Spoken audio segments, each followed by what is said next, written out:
Boa noite.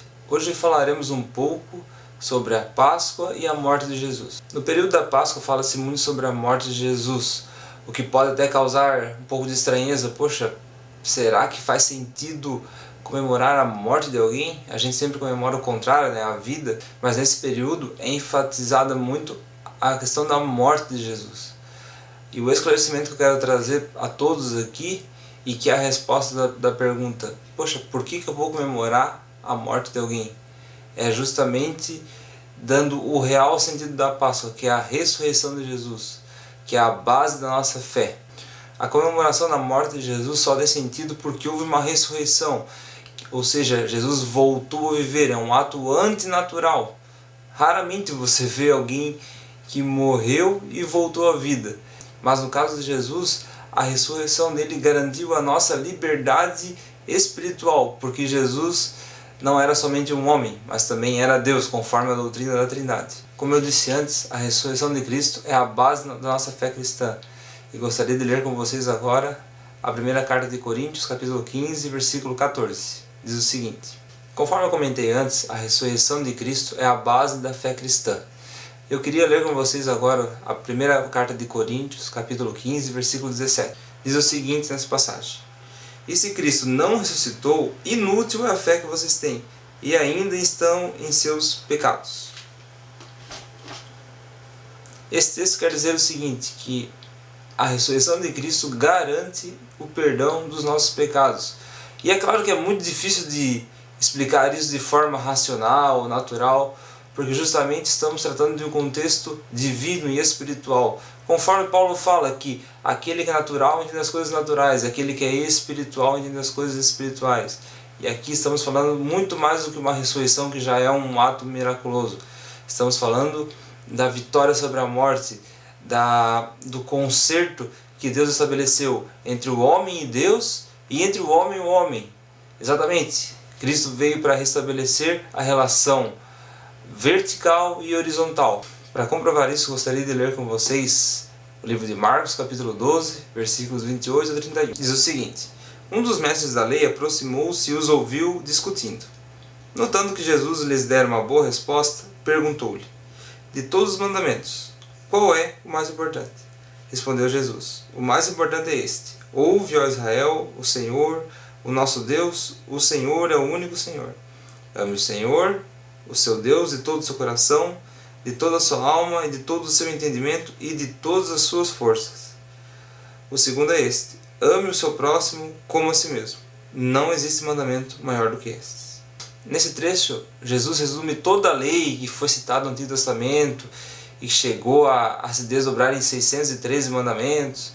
Ele resume em duas premissas muito básicas.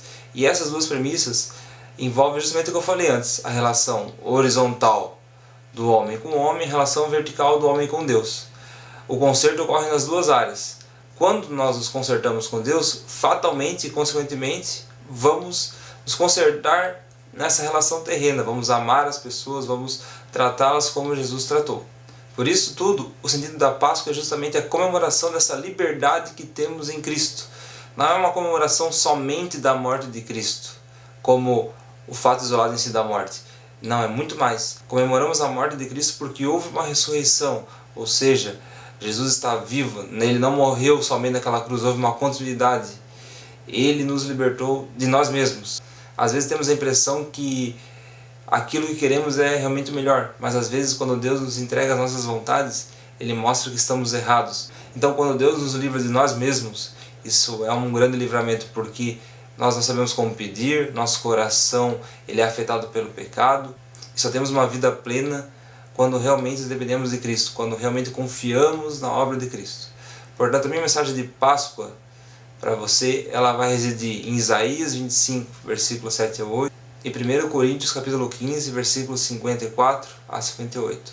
Em Isaías diz o seguinte: neste monte ele destruirá o véu que envolve todos os povos, a cortina que cobre todas as nações.